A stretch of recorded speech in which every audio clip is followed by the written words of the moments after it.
Afternoon, everybody. Good morning, good afternoon, wherever it is you are on the African continent. It's an absolute pleasure to be here. Thank you all for taking the time to be here. Panelists, speakers, key stakeholders, everybody. Thank you so much for making time to be here. I'm sure we all know why we're here. This is the Regtech Africa Roundtable series. This is a series that was started a couple of weeks ago, and this is about the 12th in the series, right? Let me tell you a little bit about the Regtech and why we are doing this. So Regtech Africa is an emergent global digital tech media platform with a niche focus on regulatory technology innovations across Africa and beyond. And the Regtech Roundtable is a thought leadership platform for leading industry players, C-level executives, technology innovators, practitioners, entrepreneurs, and regulators to share insight from an informed position or contemporary innovative regulatory technology issues to enhance effectiveness, innovation, and growth in the industry across Africa and beyond. And today, we'll be talking on national data strategy, challenges and opportunities for digital economic growth. Let me take that again. National data strategy, challenges and opportunities for digital economic growth. Thank you all so much once again for being here. At this roundtable today, we have the following people. Well, first of all, let me introduce myself. My name is Ngozi Mwabweze, and I'm the CEO, founder, Pocket Lawyers. Moderating with me is Mr. Osita Enwe. He's a partner at SRJ. And the speakers we have today to do justice to this particular topic are, one, Dr. Ojogu Telsin Osifo. He's the Director General, National Population Commission. We also have Dr. Osasui Dirisu. She's the Executive Director, Policy Innovation Center, Senior Fellow, NESG. Then we have Dr. Mugambi Laibuta. Sorry if I didn't pronounce it correctly. He's a privacy and data protection consultant and an advocate of the High Court of Kenya. We also have Mrs. Chidera Claire Ike-Okonkwo. She's the Head Research, Development and Innovation at the Nigeria Data Protection Commission, NDPC. Yes, so that is the lineup we have for today. At this point, I will pass the mic to our host, Mr. Cyril Okoroigwe, to give us the opening remarks. Thank you very much, Ngozi, for the kind introduction. Permit me to just give a bit of a background here. The rapid increase in the digital transformation of economic and social activities has resulted in an unprecedented expansion of data collection and usage.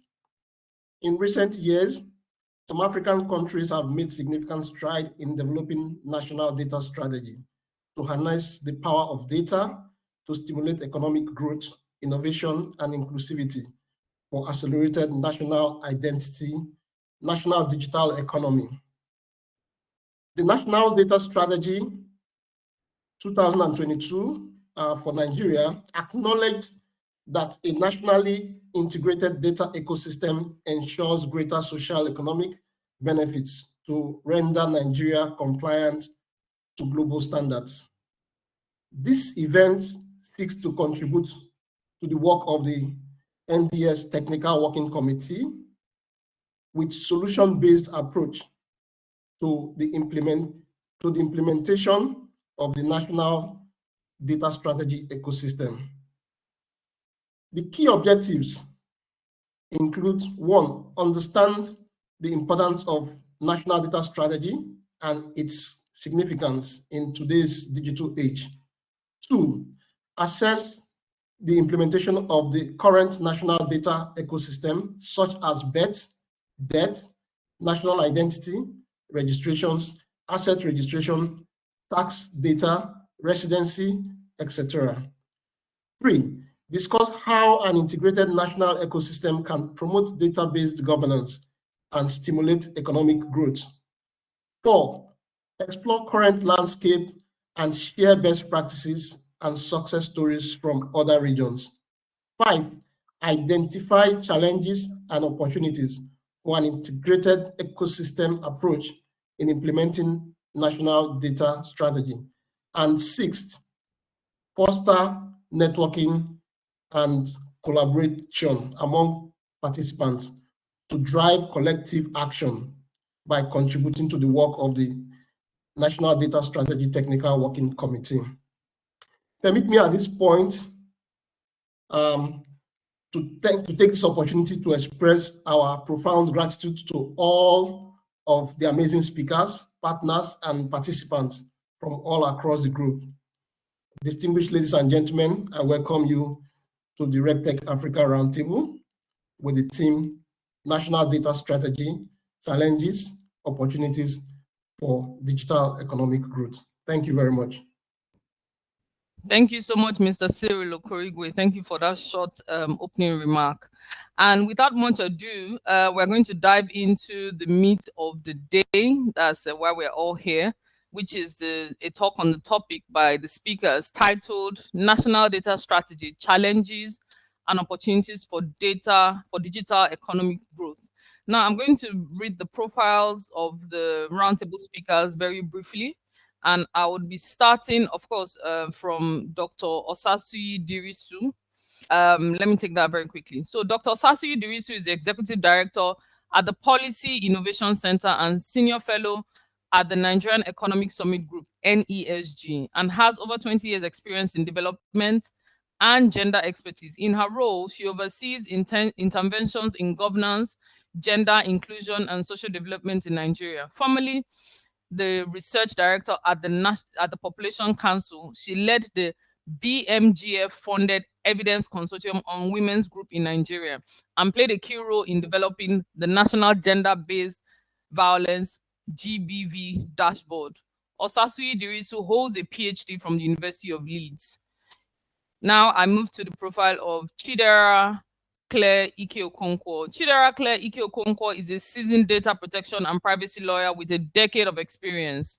Leads the innovation unit at the Nigeria Data Protection Commission, NDPC. She played a pivotal role in drafting the Nigerian Data Protection Act 2023 and the NDPC Strategic Roadmap and Action Plan, SRAP 2020, between 2023 and 2027.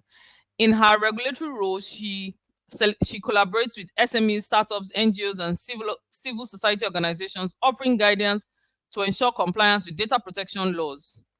Known for her ability to simplify complex concepts, Chidera has conducted numerous global trainings and conference presentations on data protection and privacy. In addition to her professional pursuits, she is a wife and mother of 2 with a passion for travel, networking, and event hosting.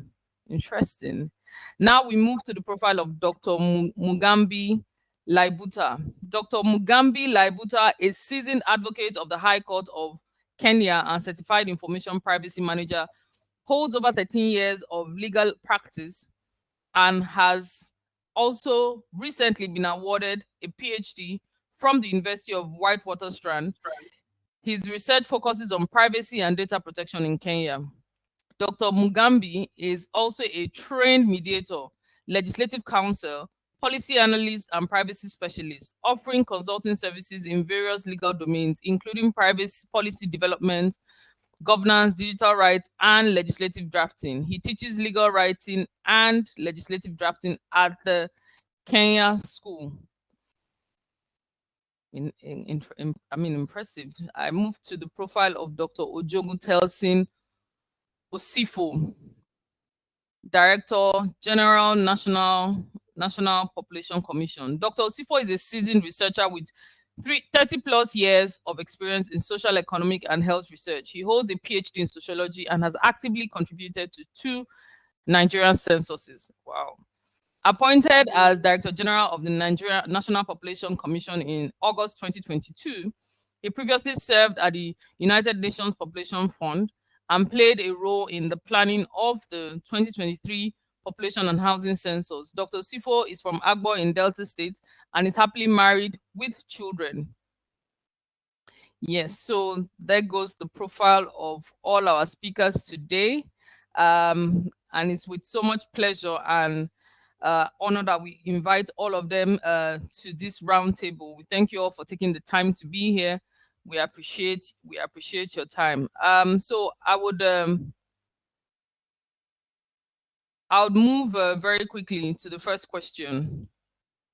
And this first question is for Dr. Mugambi. Please, sir, if you are here, please kindly indicate so that I know that you are here. Yes. Okay, great. So the first question goes to you, sir. And the question is, from data collection to aggregation and protection, now it's all about national data strategy. What is NDS, which is National Data Strategy, and how is NDS different from data collection to aggregation and protection? And why is the NDS important in Africa's digital economy growth and our digital age? Let me take it again. Now it's all about NDS, which is the National Data Strategy. First and foremost, the question is, what is NDS and how is NDS different from data collection to aggregation and protection? And why is the NDS important in Africa's digital economy growth and our digital age? Thank you so much. I trust you can hear me. Yeah, we can. Thank you so much.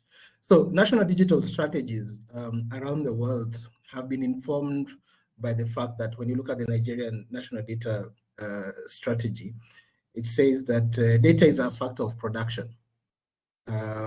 Before we really, some people call data the new oil, some people call it data the bacon. It's an unlimited resource that can be used, more than one person can use the same data at the same time for different purposes. So states around the world realized that a lot of data that they hold works in silos. So you'll have, for example, like citizen registration, have their data, the revenue authorities have their data, the education ministry have their data, the security agents have their data. And so there was this, I think there's somebody who was using two devices, maybe everybody could mute, please. So I think there's an echo. Okay. All right. So what I'm stating is that, so states realize that there's a lot of data out there that is held by governments, but it's held in silos. So you'll find, like, for example, the Ministry of Science and Technology has no idea what data the Education Ministry has, or what the Justice Ministry has, the Defense Ministry has no idea. So then, looking at data being the concept of big data, there's need for a strategy on how to bring these silos together and enhance the use of this data for several reasons. One, of course, is for policy, for planning. Planning can be in any area. It can be in agriculture, could be in education, could be for defense, could be in citizen registration, and all that. So this national data strategy has to provide for certain things. It has to provide for forever. Where is this data coming from? So mostly this data is coming from government departments, both at national level, federal level, local level, etc., depending on how a country is structured. Then once you identify the sources, is to identify what is this data? Is there personal data? Is there institutional data? Is there non-personal data? Then once you identify the data that you want to consolidate, then you ask yourself, what do we want this data for? So that's why I said we need it for planning, we need it for budgeting, we need it to react to national disasters or events, for forecasting, etc. Then we have to state who is responsible, and I think later in the webinar we'll have a discussion. How do we bring all this data together, and who is responsible, and why is that vital? And also, these processes of the national data strategy is also to provide access to other government departments, to what other government departments have, data they have, and also to provide access to data to certain stakeholders, for example, academics, researchers, to provide access to people in the private sector, because data held by government is also vital for socioeconomic development. And therefore, a national data strategy will say, how will other people who are not within government access this data? how will people within government provide data to a centralized repository? And that way, the national data strategy will ensure that in as much as we have laws, because I think one of the questions you asked is the issue of data protection. So which means that data governance principles also have to apply, not just data protection, because in the data strategy or in data collected in government, you have personal data and you have data that is not personal data. So overall, you need strategies that deal with certain things. This is basically within information governance. You need to have good cybersecurity strategies, also physical security strategies. You need privacy and data protection. For example, my country, Kenya, Nigeria, we now have data protection laws that are in place. You need strategies on records and information management. You need to deal with issues of data integrity, data management. How do you create the database, use, movement, and storage of the data? You need to provide how will people access this data, inquiries by regulators, inquiries by the court. You need strategies. The strategy needs to say, how do you gain insights into the data that you're collecting? And how do you develop, how do you plan? How do you develop, even private sector, how do you develop new products, new services? Even government, how do you plan? How do you create budgets? Because you have to have budgets or planning that is informed by data. And that's why the data strategies are important. You have to think about issues of risk of compliance. How do you ensure that all the concepts or the principles of data governance are complied with? And with that, then you create the national data strategy creates an ecosystem whereby there's benefit from the data that is held by the state, benefit by both the state, benefit by private sector, and benefit by individuals. Thank you so much, Doc, for that insight. You mentioned a lot of high points. I think for me, and this is something a lot of people have been touting of recent, which is that data is the new oil, especially big data. And just like you mentioned, a lot of this data let me not use the word dissipated, but is in silos, right? So the ability to centralize this data and harness it is pivotal to development and to us moving forward, not just as a country but as a continent, right? Especially for policy making, planning, amongst so many other aspects you mentioned. Thank you so much, Doc, for that. So right now I'll pass the mic on to my co-moderator, Mr. Osita Enwe. Mr. Osita, are you here?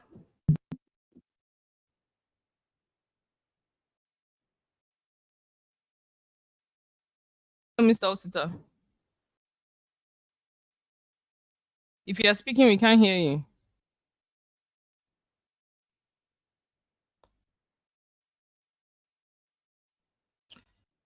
Hello, Mr. Osita. Okay, I think he's having some technical issues. All right, so without much ado, I'll move straight to the second question, which is for Mrs. Chidera. And the question is this. Hello, is that Mr. Osita? Yeah, yes, can you hear me now? Yes, we can hear you now. We can hear you now. All right, so I'll step back and let you take the second question and the third. Okay, thank you. So, Mrs. Iko Okonkwo.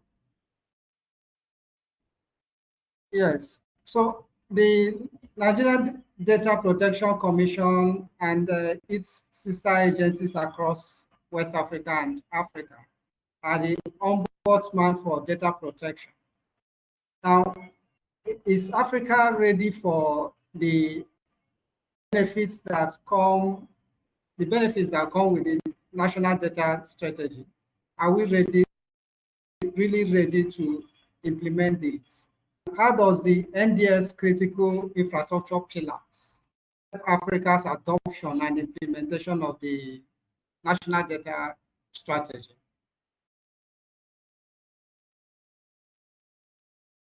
Please. I hope you heard me clearly. You are muted.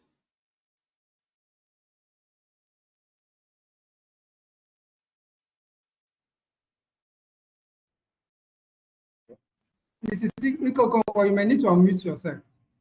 If you are speaking, we can't hear you. Please kindly unmute. She's still muted.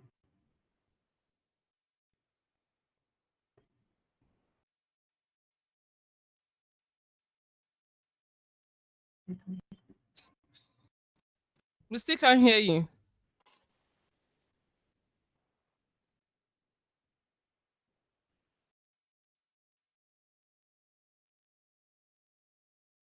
Perhaps you quickly click on the three dots and then settings and refresh your microphone and see if it could help.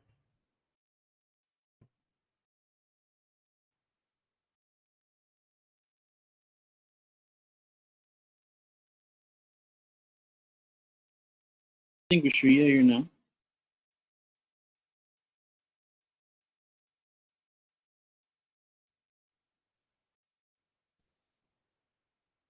Can anybody hear her? No. Okay, so maybe we should give her some time to fix her mic. Maybe we should move to the third question. Okay.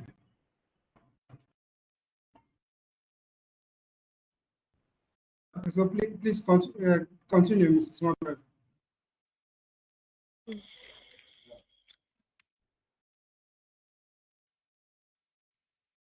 Hello, madam. Have you been able to?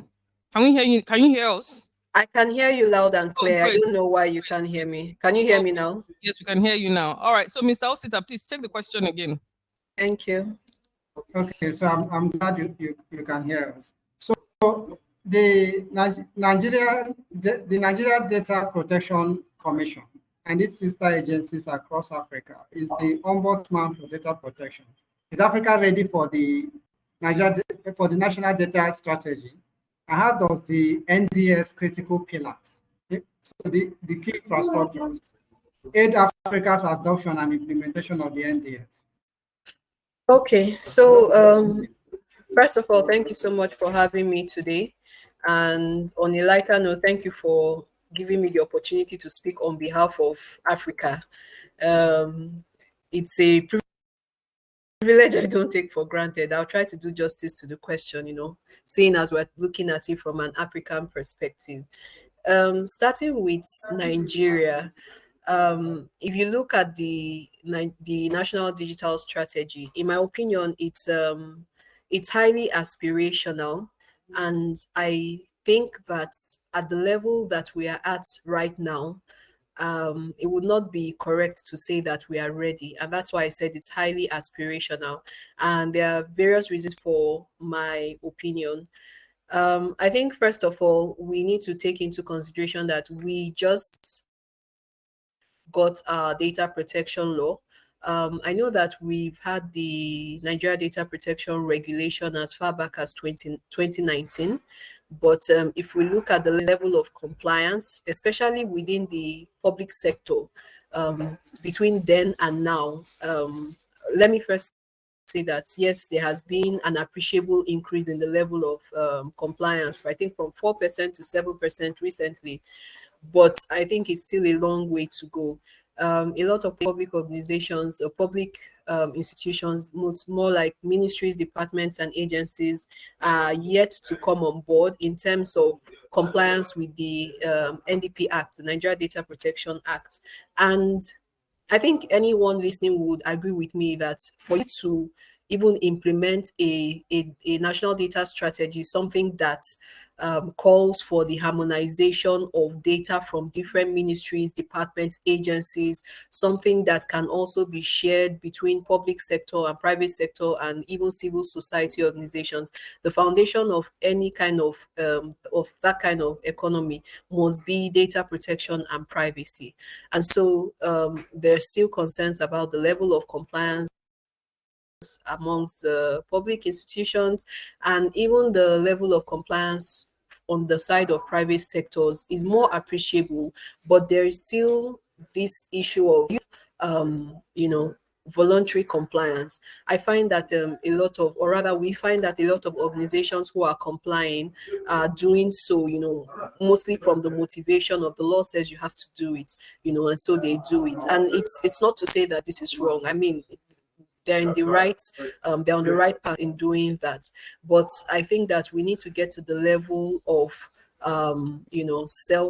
self-regulation, whereby organizations are embracing compliance with data protection and privacy laws, not just because the law says you need to comply, but because they can appreciate the value of such compliance in terms of a civil society, in terms of corporate social responsibility, and appreciation of the value of compliance with data protection and privacy laws, not just for the organization as a whole, but to also show that they respect the privacy rights of individuals, such as their employees, the stakeholders, third party, and everyone that is involved.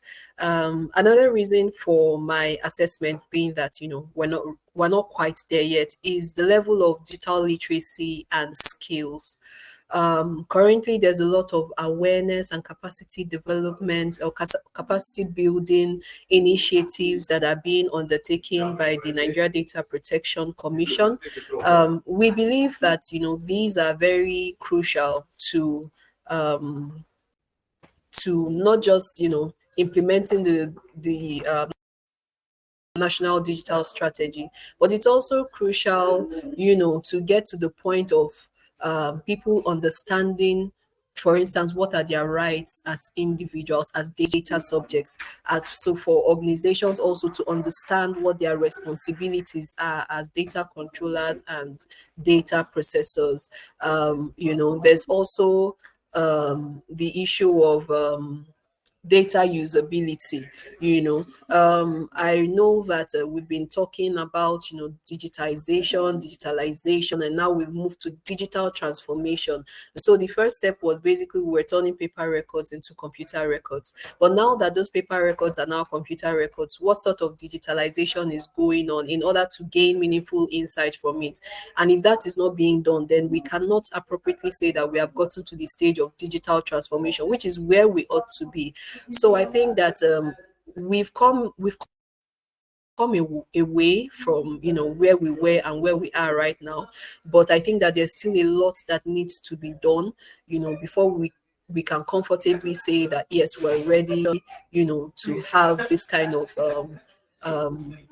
national digital strategy. And this is why I said it's largely aspirational right now, and I can only speak from the point of view of a data protection compliance regulator, and that would be based on the points I just mentioned.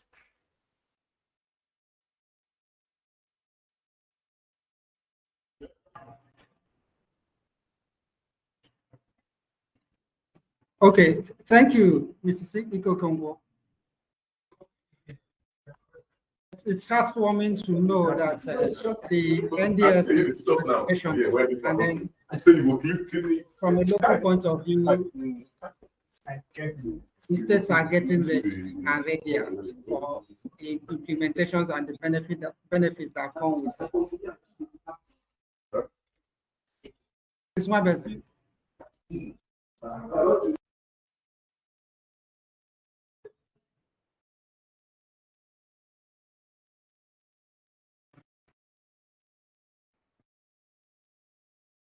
Okay, Mrs. Mabeze. Okay, so please, we move on to Dr. Ojefo. So we celebrate with you, Doctor, because the National Population Commission of Nigeria just rolled out just developed rather an electronic civil registration and vital statistics system, the ECRVS, and the geospatial data repository for birth, death, and other registrations. How does this align with the national data strategy pillars? What are its benefits to national security, census enumeration, digital economic growth, financial inclusion, and the national digital economy? So how does all the ECRVS tie into all the other policies? Thank you, Dr. Jeffo. I hope you heard me clearly. I do, and I also want to thank you for this opportunity to talk a little bit about ECRVS. And well, you just rightly mentioned, newly launched. And if it's a baby, it's just less than 1 month. So it means that it is at its experimental stage. Yes.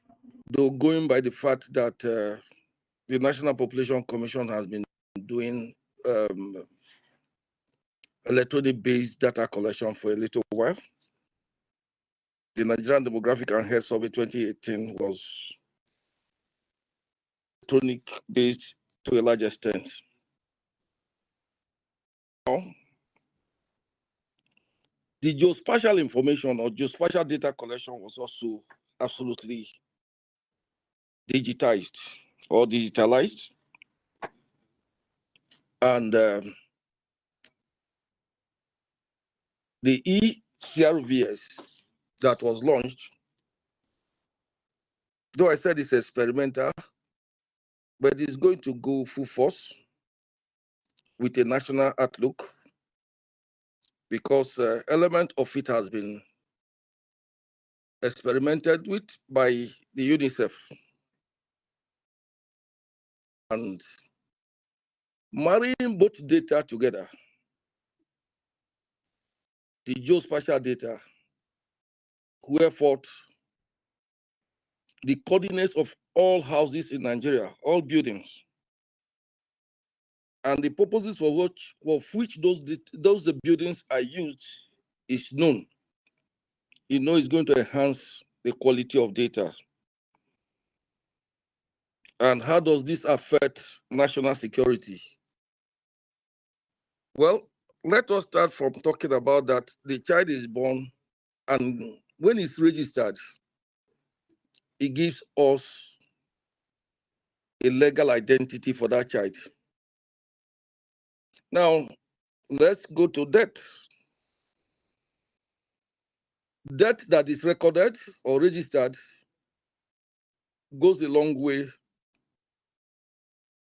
to enhance security, both death and birth. Let's start from death. A situation where people could assume an identity of a dead person, not likely to be when they are registered with all attendant electronic features taken into consideration. Currently, National Population Commission is collaborating with NIPOST to actually give houses, postal codes. And when that is done, it is also going to enhance security of the people. A phone call with a code attached also can alert the security agency about an incident in a place easily. Access is guaranteed. And how does that also help census enumeration, like you asked? Well, we know what it looks like, the factors, the components of population change, such as fertility, mortality, and migration. So when you take out these and calculate them out migration, immigration, fertility, and death, you will have a defined population. After knowing the PO1, which is the known population, you are projecting to the next level.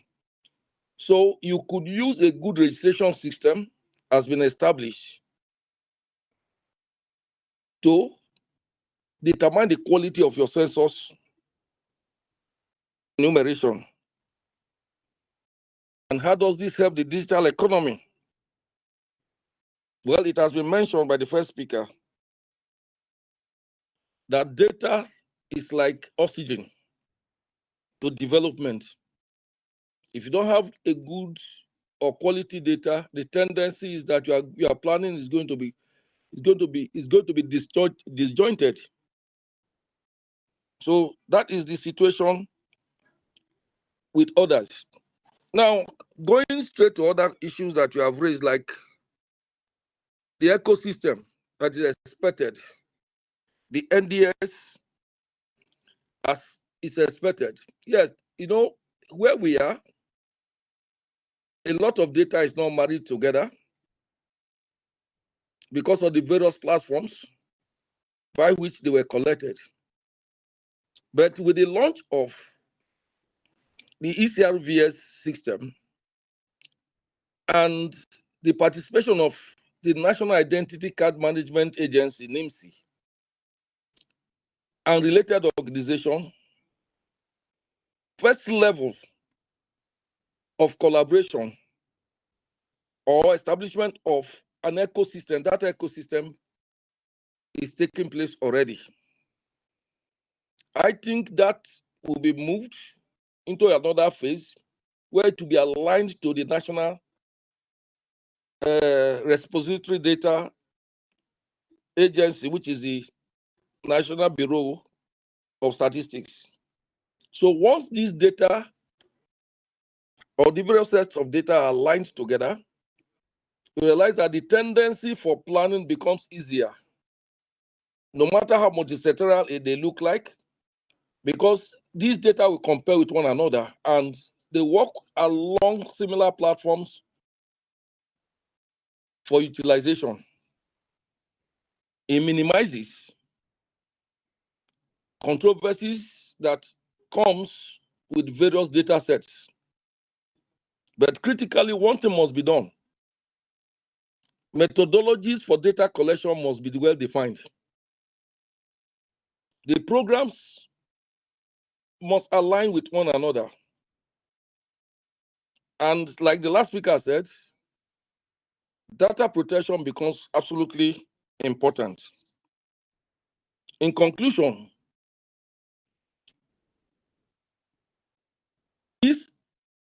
the ECRVS provides opportunity for us to get real-time data on both birth, death, marriage, divorce, which could be used for planning, and also to enhance security or plan for security,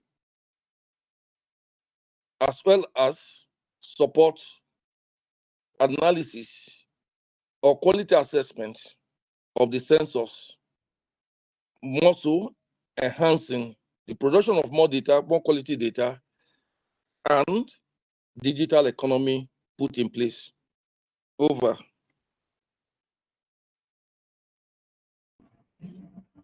Okay, thank you, Dr. Jogun. What you shared about national security reminded me of a conversation I recently had with a criminal lawyer who said that he represented an accused person who was convicted. And then when the accused person again came to court for a second trial, he had a different name. It's something he knew because he recognized him, but then there was no means of verification of the accused person. That's where we seem to be currently in Nigeria. And then from what I've heard from you, we look forward to a more collaboration between the NPC, the National Population Commission, and the National Identity Management Commission. Because without a handshake, we may need, the gap may not easily be bridged. So it's really a multi-sectoral approach to the implementation of the national data strategy. Thank you. Mrs. Mabeze. Thank you so much. Thank you so much. I mean, all the speakers have hit so many touch points. So I think at this point, it's time for us to take the commercials. Blessing, are you here?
Ms. Wabes, I think the audio was affected, but we may proceed.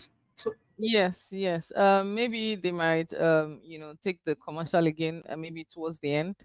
At that point, hopefully the audio will be functional.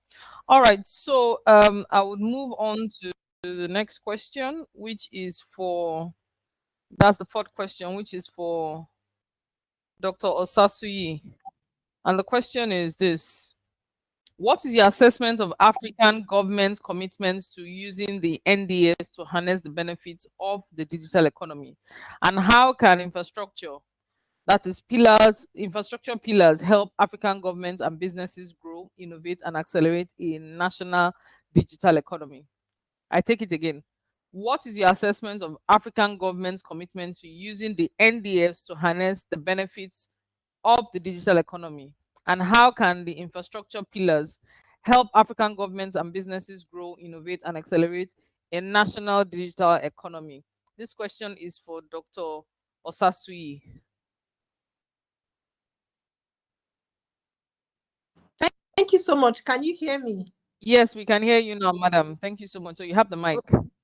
All right, thank you. So first of all, I just want to say thank you for the opportunity to be here to contribute to this conversation. It's an important one, and data is really the new currency for life. Cuts across all sectors is a conversation that we cannot avoid. And then, taking this further, when we look at governance and creating strategies around data, it's critical to being able to ensure that we can harness the potential for full-scale digital transformation in Africa, which is the future of jobs, the future of, advancements, whether in education, technology, bridging the gaps, for gender inclusion, connectivity. So the immense potential is huge, and I'm sure that we are all conversant with that.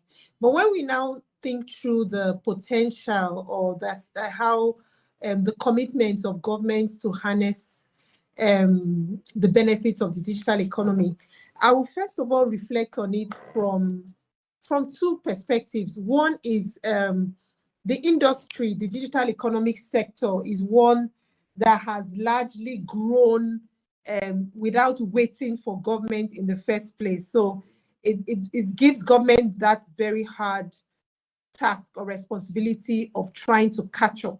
Okay, so we don't have a unified conversation across Africa. The potential across Africa is varied. And then in terms of reflecting on how adoption, commitments, of developing digital strategy frameworks has also been very varied in Africa. But very interesting to see that every day you go on the news, you see something digital happening across Africa. I know that a couple of months ago, Senegal launched a national digital strategy. So just to say, in terms of the commitment, the industry, like I said, has grown far beyond the capacity of government to catch up. So it's like government now thinking, alongside with the industry and saying, what is needed for data protection? What are the key pillars that need to be considered? And how do we ensure that we're able to support this industry, not just to grow, but also to ensure that we can create jobs? So for me, I look at it from, those four key pillars. So first of all, you have one that looks at, governance. Then you have, one that looks at data protection. So on one hand, you want to grow, you want to do a lot of big things and ensure that you can support the industry. But you also want to make sure that human rights are protected. You want to ensure that you're able to harness data, like has been previously discussed. You want to ensure that you're able to harness data to bridge critical gaps, either in identification, in ease of doing business, in scaling technology. Even now across Africa, I was listening to something around Ghana last week.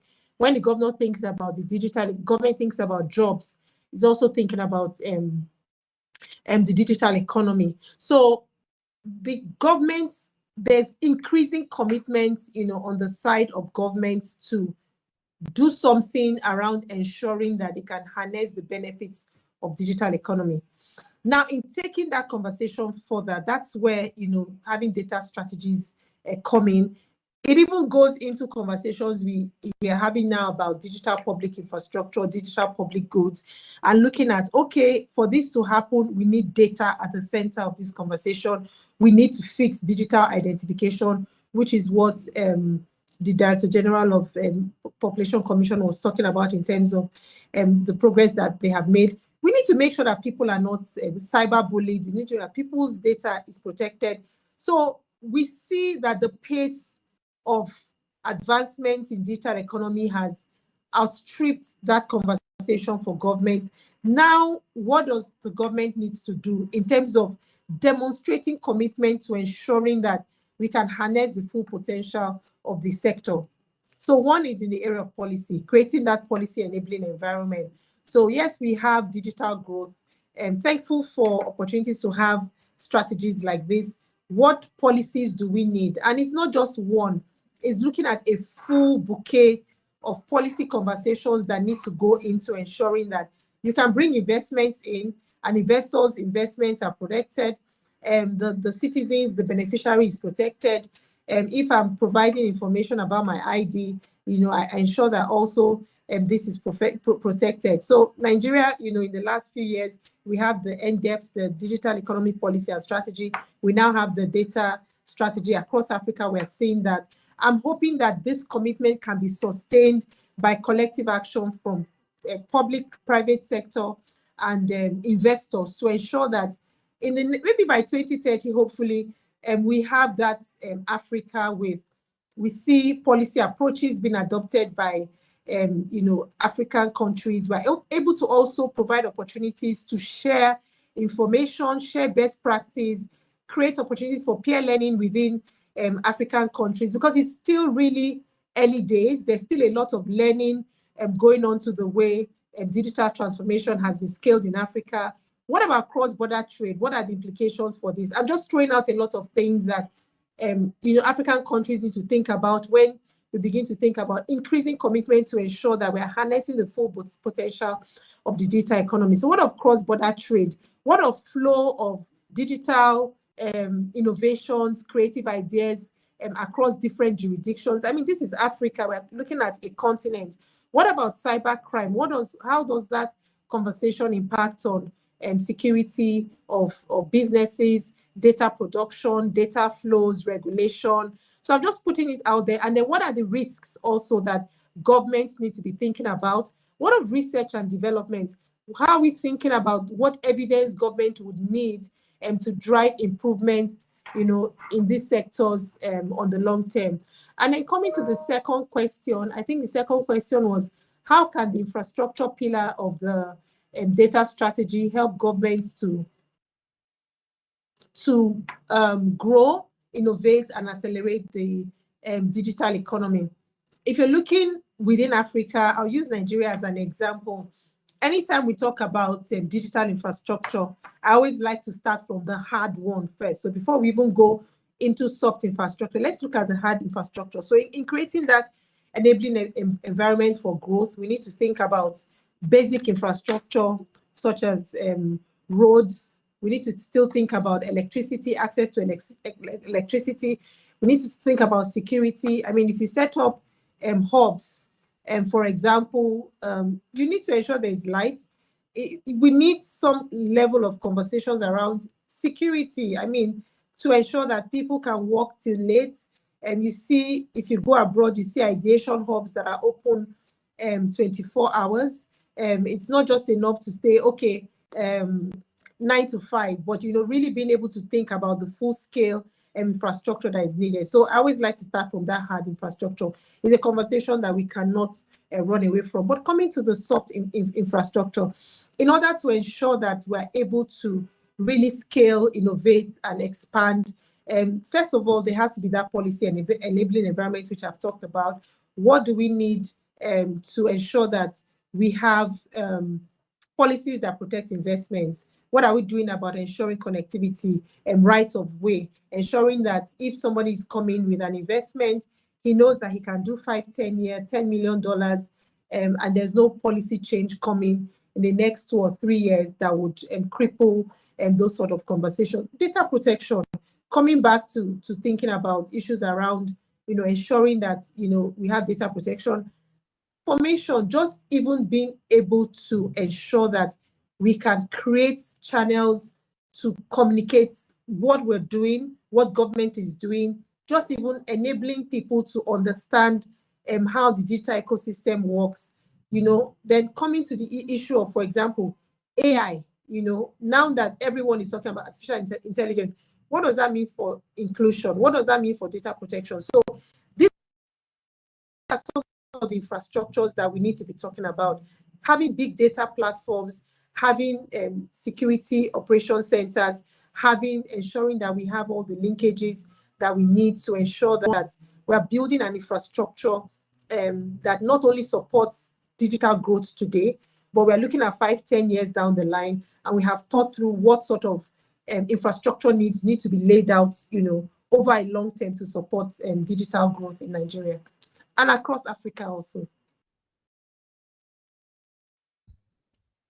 Thank you so much, Doctor. Thank you so much, Madam. I mean, that was really very in-depth and, in short, a lot of touch points, a lot of takeaways from there. Thank you so much, Dr. Osasui, for your deep insights. In short, this is a really power-packed, really power-packed panel, right? I'm grateful for the opportunity to be able to moderate. Right. Okay. So, very quickly, before we take a break, we'll move to the fifth question, and the fifth question is for Dr. Mugambi. Doc,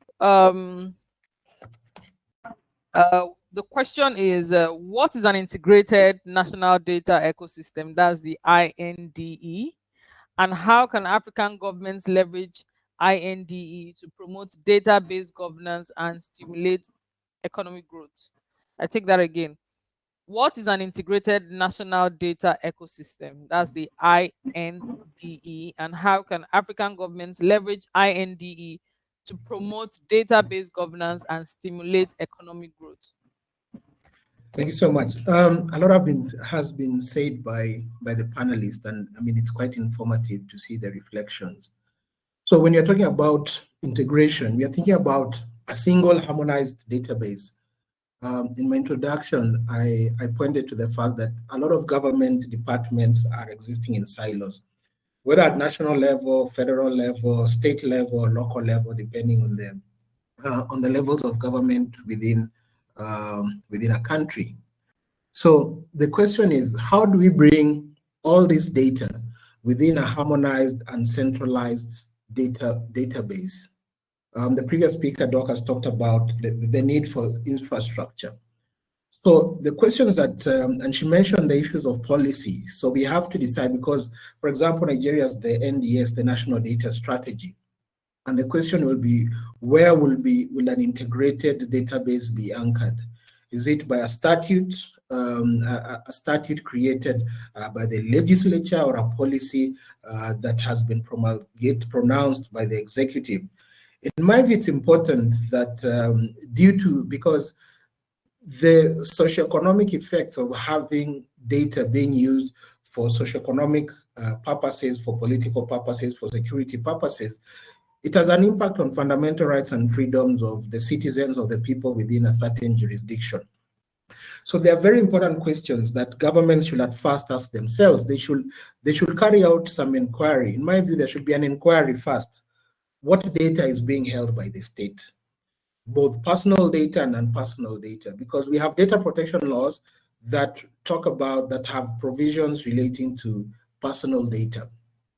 But you'll find for non-personal data, in most cases, there's no very strict regulation unless in different industries. For example, if you're dealing with banking, we have official state secrets act, especially for countries that were in the Commonwealth.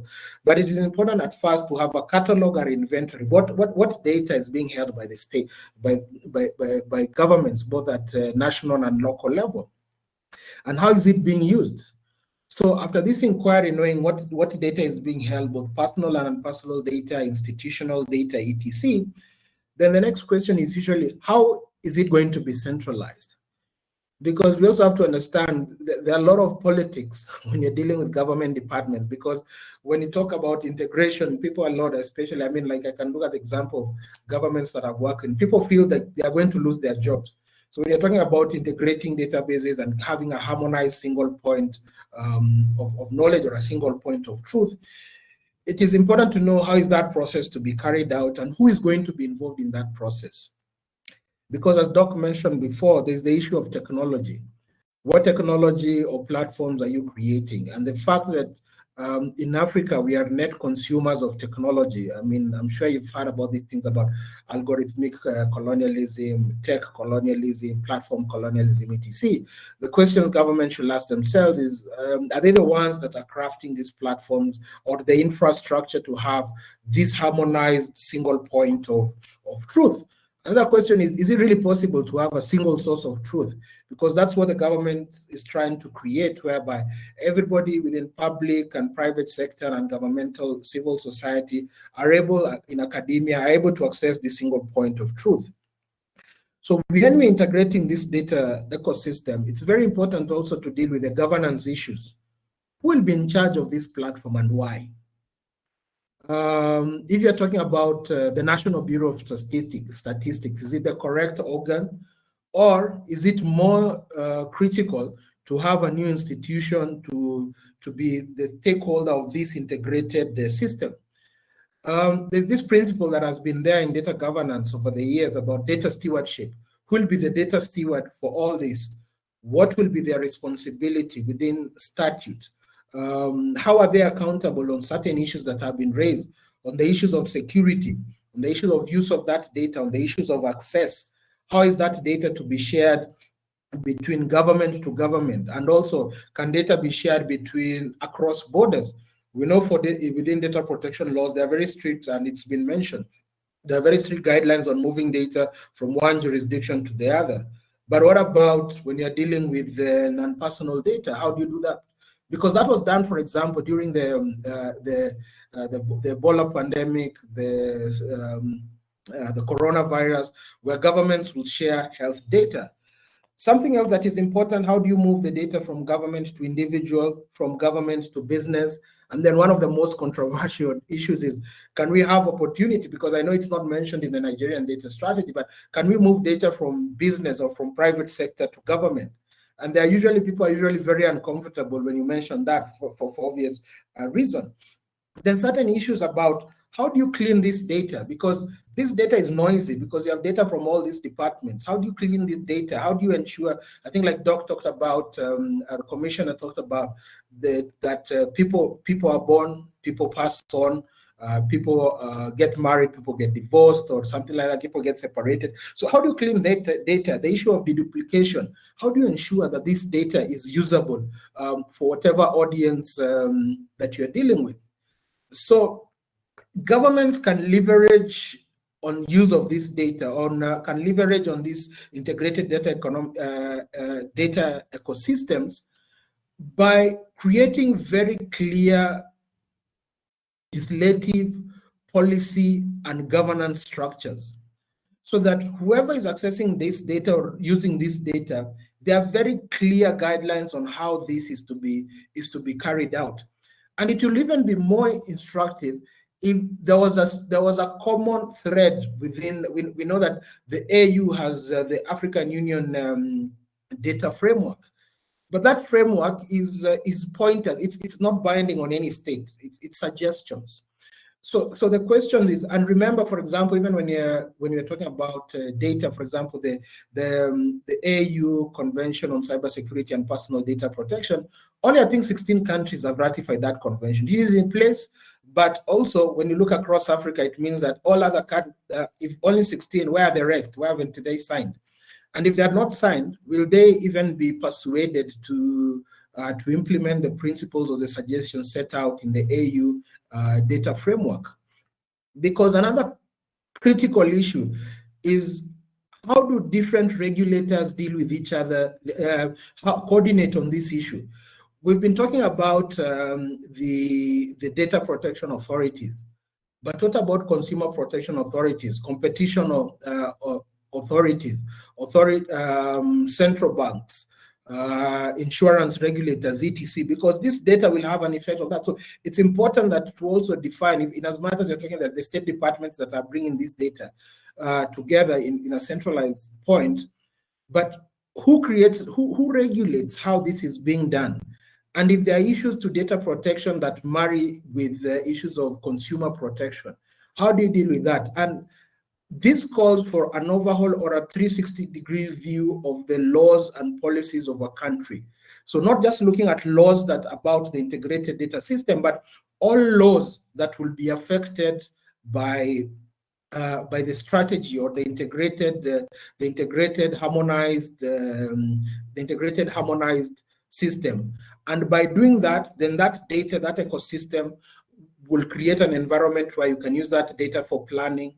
You can use that data for environment, to deal with issues of climate change, to deal with issues of migration, education, civic registration, for political processes like elections, etc. Because as a party, you also have to ensure that this data is not abused. Because we've seen situations, especially within the African continent, where rogue entities, both in public and private sector, access certain data and use that data for nefarious purposes.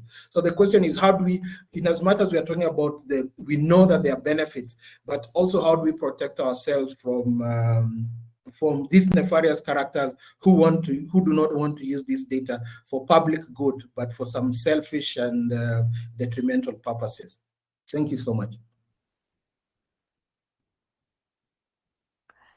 Thank you so much, Doc, for all of that insight. First and foremost, I also want to congratulate you on your recent doctorate. Congratulations.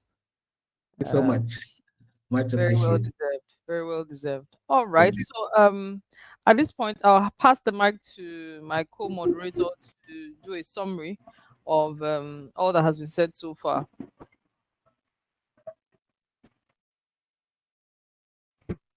Okay. Thank you, Mrs. Smabeze.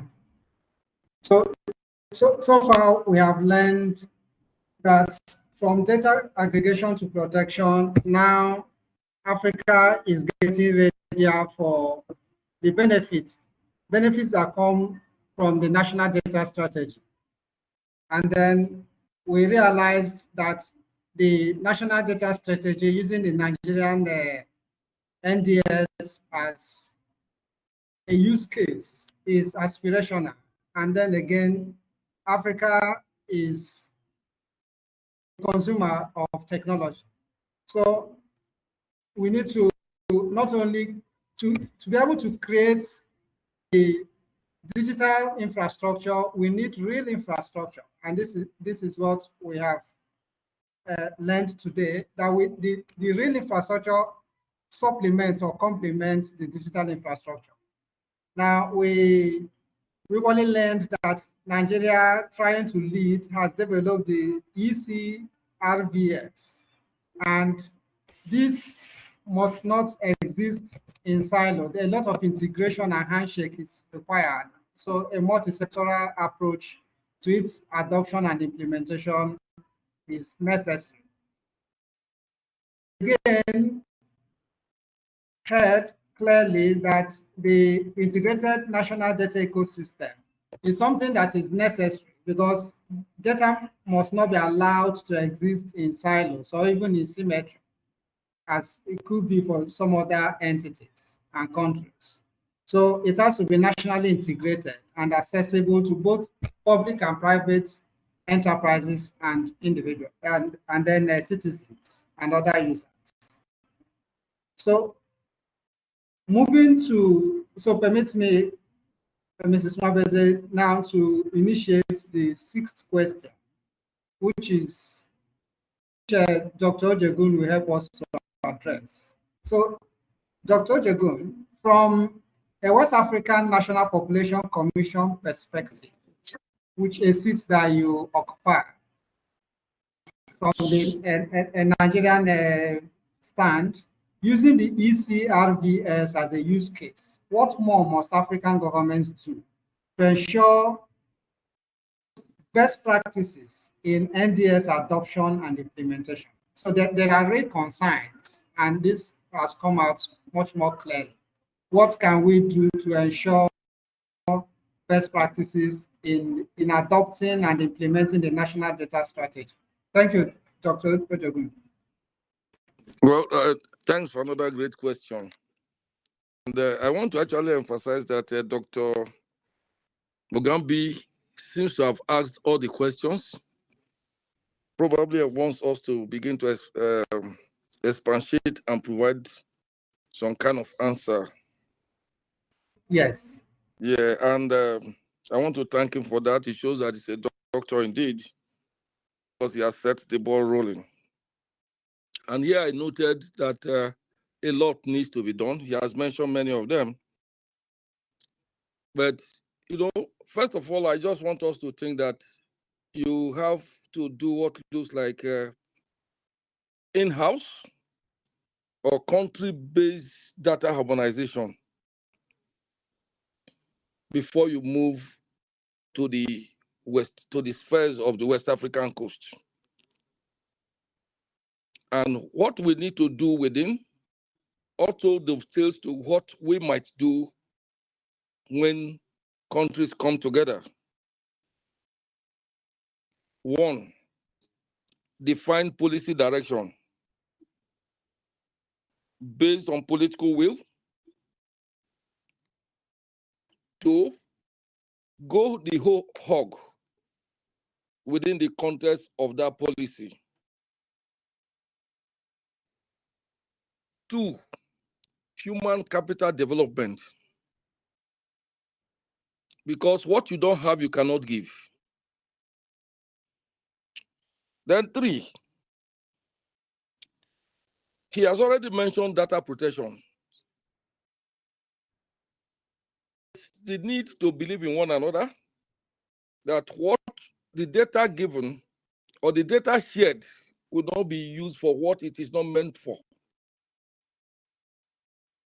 Then somewhere I wrote down that data collection methodology must be similar,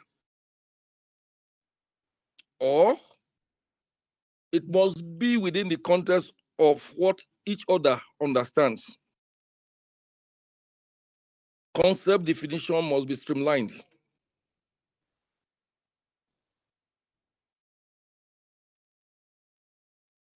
Also means that if this is not streamlined, it must be detailed enough, taking into cognizance components that differs from place to place, from country to country. Measurability needs to be there. Monitoring and evaluation of process needs to be there. Data sharing agreement must be explicit and implementable. Well, we have mentioned it, that handshake between countries, whether Anglophone or Francophone, must be ensured. That is not also to remove domestication. And having said that, I also feel that, well, they could use different packages for protection, but there should be similarities. So when these things are put together, you begin to see that, yes, people will work in tandem. As mentioned, the platform to host such data. Yeah, internally, we have the internet system for it, where we have websites that are interconnected from country to country. We've been able to know that a package like Excel is almost universal. And such universal packages will be needed, especially if they enhance data utilization across board.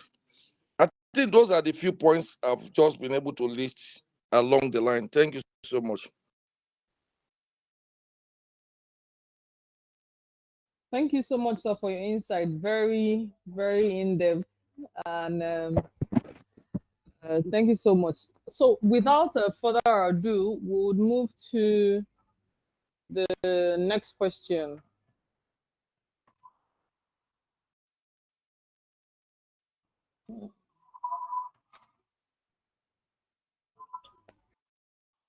Okay, so the sixth question is for Dr. Ojogun. From a West African National Population Commission. Yeah, that was the question just asked. Yes, oh, okay. Okay, seventh. so to the seventh question then.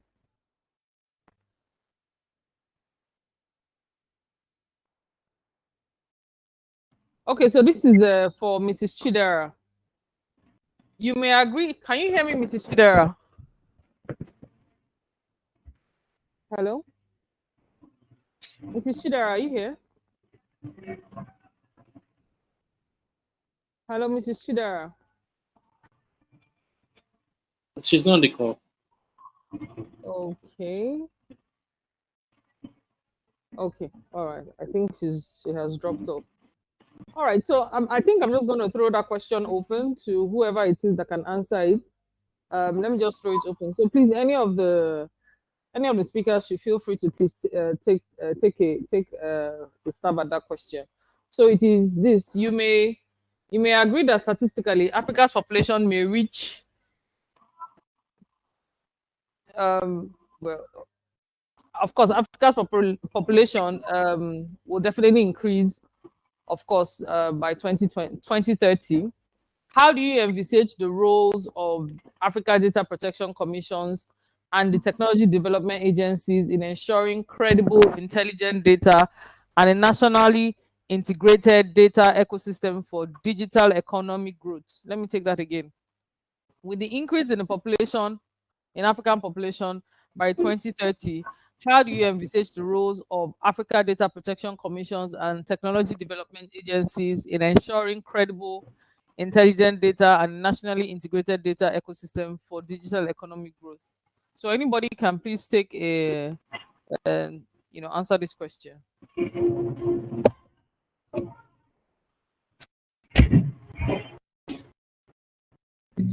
I can attempt the question. Please go ahead, sir. Thank you.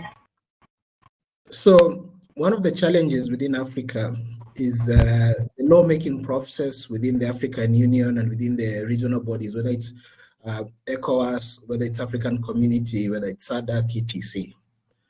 And we find that when we talk about the data protection authorities, they are not integrated within that system, so that you find the decision makers in certain sectors, it's either heads of state or ministers or heads of state departments, basically ministers, can we call them cabinet secretaries.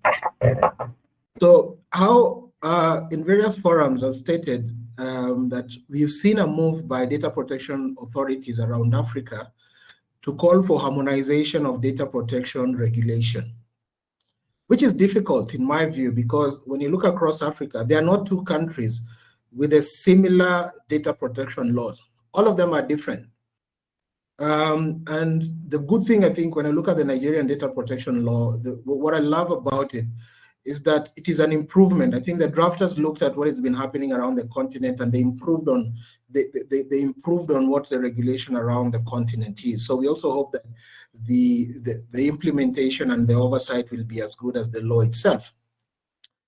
So the calls for harmonization by data protection authorities, as I said, it's a challenge because they are not within the African Union decision-making structure.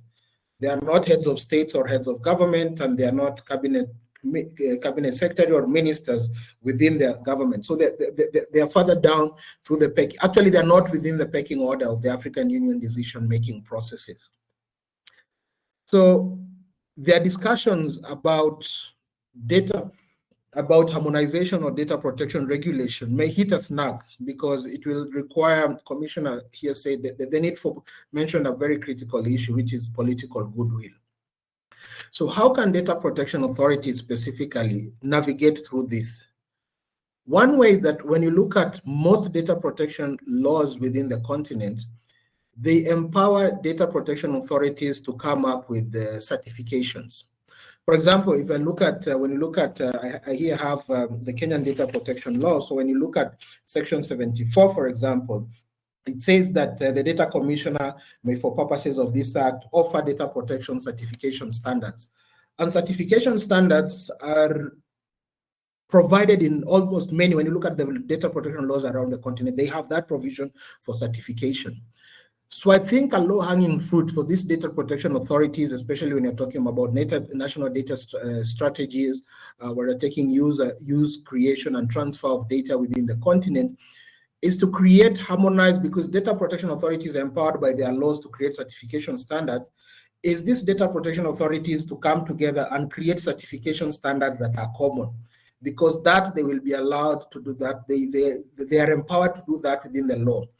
And so certification standards, what certification standards will do is that they will ensure that there is uniform application. So the data governance programs, or policies or checklist or framework that will be required in or that will be required in Kenya will be the same that will be required in Nigeria, in South Africa, etc. It is a nascent conversation. It is a very new conversation about using certification standards, because the African Union process is quite tedious. But in my view, I believe that use of certification standards in the short term will be a good way that these data protection authorities around the continent will leverage the powers that are provided to them through the various data protection laws. And the same perhaps will apply to entities that regulate technology or technology development agencies. Thank you.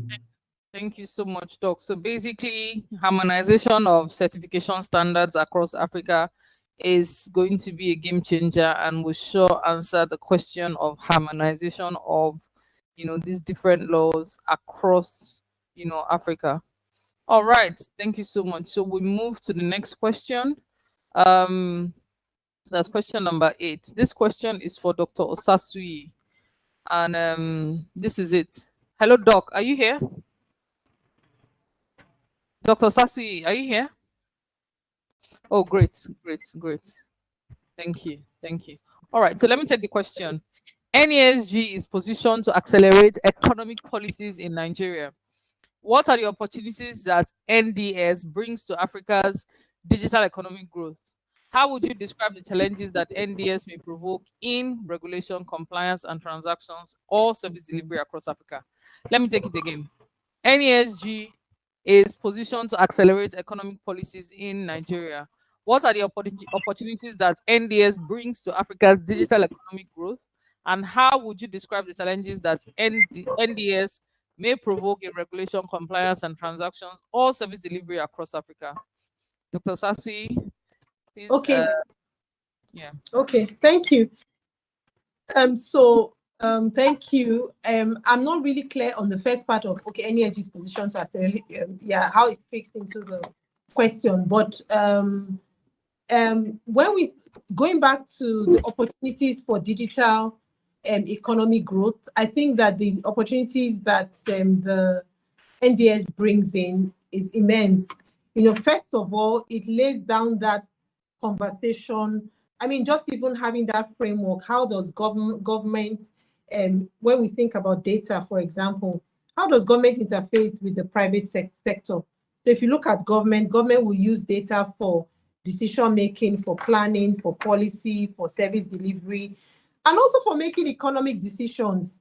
Okay, so when you have scarce resources, you also want to make sure that the resources are available at the last mile to ensure that resource allocation and use is optimal. Okay, when you're thinking, for example, about identifications, I mean, we see a lot of growth that has come just from the NIN registration. So just thinking about currently we're doing something at the Policy Innovation Center where we're looking at linkages, for example, between NIN registration and uptake of digital financial services. And I know that that's one big game changer in terms of, improving access to, ownership of bank accounts, just ensuring that women and other vulnerable groups are better included have a footprint that better includes them for loans, for financial services and all that. So it brings immense opportunities from that government point of view, setting down that regulatory framework. Everybody must have some identity. And then just from that, we can have new conversations about using those identities to bring people into an ecosystem where they are financially included. And then we look at private sector. How is private sector making decisions, for example, on what sort of products they have, what sort of services they're providing, data. So the data that comes from having an ecosystem that helps to define how, for example, government, public and private sector use data, and how this can enhance, government to government interactions, government to business interactions, government to citizens interactions, like the example of the NIN I gave, business to business interactions, how government, for example, can use this to reduce losses, reduce waste, and create real opportunities to advance economic growth and development. So that's something also that we at the NESG are not just passionate about, but we actually involved in projects that are looking at using this enabling environment created by government policies to see how to look at improving digital inclusion and improving growth and sustainable development in the process. And at the center of that is ensuring that this sort of growth can support better support economic development, which is something that is critical. Just to say that this sort of opportunities do not come without its challenges. And some of these challenges we have already begun to reflect on. And so the first thing is trust. When you look at creating regulation for data sharing, for even when you think about now, when we have conversations even on NIN registration, people would say, oh, do I trust what government is going to use my data to do? And this data is going to be available on a wide scale. What if I lose the money I'm putting in the bank? Am I going to cry to? Who is the enforcer? What of customer service? Okay, who is going to be there at the other end when I'm crying as a result of a potential breach? How will the connections work to ensure that my rights can be protected? So the first big elephant in the room is trust, and it's not just trust from a perspective. So many times when we think about trust, when we talk about data infrastructure and data protection, data use, and we first just think about and maybe people who are not literate. I want to say that it's their right also to be educated on how data use and data governance will affect them. So it's their right to have the information they need on how their rights will be protected if they release their data. So it's challenging for challenges I'm supposed to talk about, first of all, for information sharing, challenges in ensuring that we have a full-scale and enabling environment, not just from that enforcement point of view, from sharing information or providing personal identifiers, but also from that perspective of ensuring that when there's a problem, the system works to address that. And then also in relation to compliance, many reasons why organizations or individuals reflect negatively on compliance is because if I run into trouble, who will help me? So it's ensuring that the infrastructure that the government has set out for data governance, actually works to ensure that compliance is not just something from that punitive point of view, but also from having this shared understanding that improving data systems and improving data governance is important for broader sustainable and socio-economic development goals than just for the purpose of collecting your data. And then the other thing to also talk about is when you're looking at how transactions are going to happen, also the challenges for ensuring that we scale infrastructure to the point that at the point we're thinking of saying, for example, we're moving digital for a certain service, a government service, or a certain utility, the infrastructure had to support that, the personnel, the training, the capacity required to deliver a digitally empowered or a digitally powered ecosystem is available. So as much as we reflect on the opportunities, I don't want us to see the challenges from, oh, because these challenges exist, then these opportunities may not be attainable or feasible. But just saying that the process now of thinking about full-scale deployment or operationalization of the national data strategy should have all these potential challenges as considerations for developing a system that works to support growth, but also to ensure that the rights and businesses of citizens are protected in the process. Over. Thank you so much, Doc. Thank you so much. Much appreciated. All right. So I'm going to move on to the let me see the last question, the individual question. And this question is actually for Mrs. Chidera, but apparently she's not on the call anymore. So I'm just going to throw it open to anybody who is willing to take a shot at it. And the question is, how ready are African governments to manage the risks and harness the opportunities that come with NDS? How ready are African governments to manage the risks and harness the opportunities that come with NDS? So please, anybody can take a shot at this question.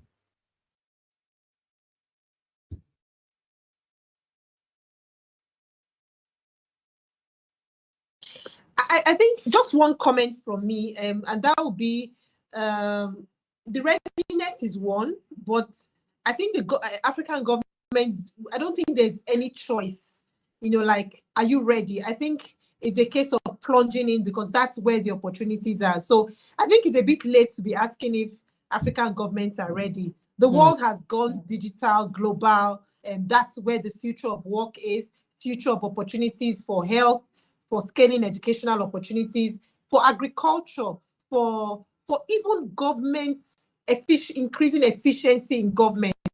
That is where the opportunity is. So I think it's a case of how much catching up needs to happen so that government can be at that point where they are ready to support a growing global digital ecosystem for Africa.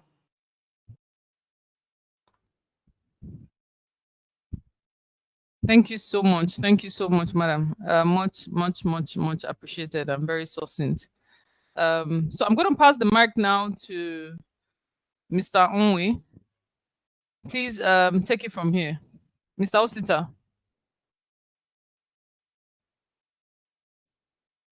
Oh, can you hear me? Mr. Osita. Yes.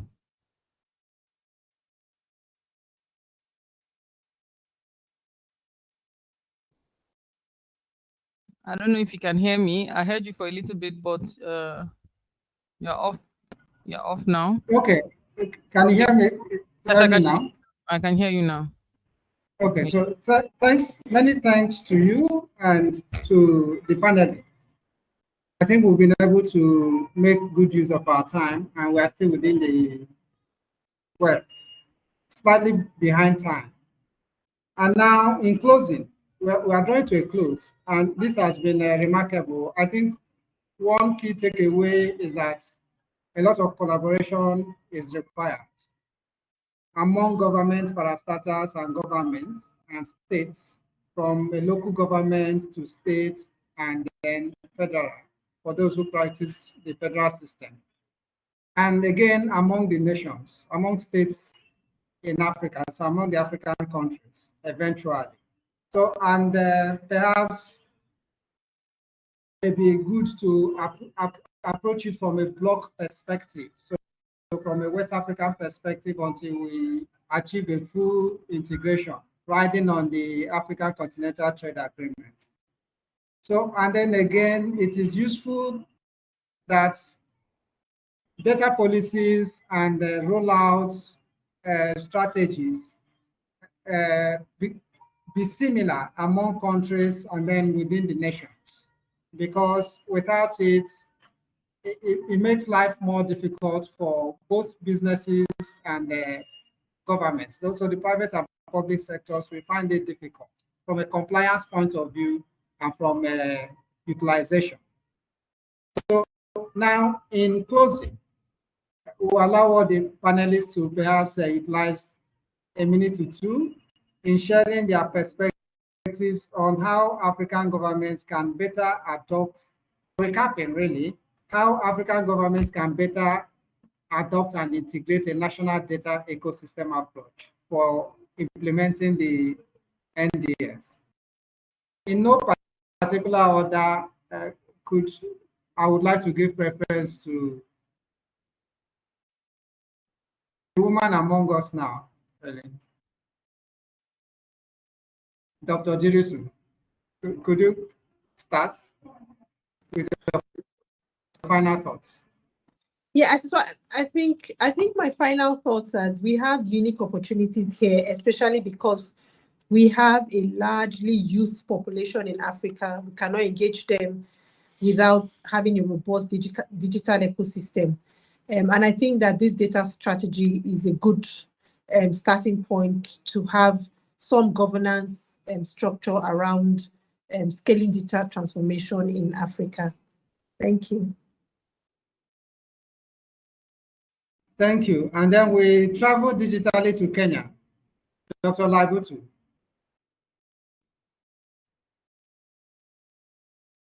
So I think what is critical in parting is that I think Doc, who spoke just before me, talked about that the time is now. And actually, we are behind time in implementing these strategies. So in my parting, apart from the processes that I talked about, it's important that also states take their citizens together, work with their citizens as they're doing these national data strategies, and avoid that paternalistic approach whereby we feel that we know what is best for the citizens. So if governments adopt a multi-stakeholder approach in moving forward, pay attention to the fundamental rights and freedoms of the populations that they serve, and be transparent and accountable at every stages of implementing national data strategies. I think then that way there will be a better appreciation and a better implementation of those strategies. And thank you so much for inviting me to this roundtable. Much appreciated. Thank you, Dr. Laibutu. So we return to Abuja, the ECOWAS headquarters and the capital, the Federal Capital Territory of Nigeria. Dr. Ojegun. Well, I join others to thank you for this great work.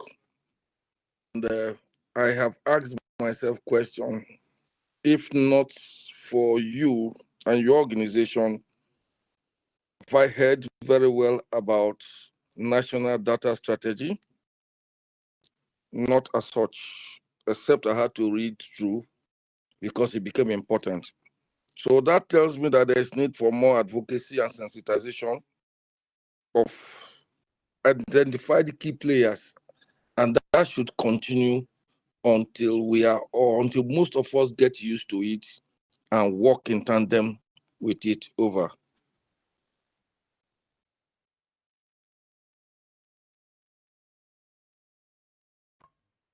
Thank you. Thank you. Before, okay, please, Mrs. Robert, go on.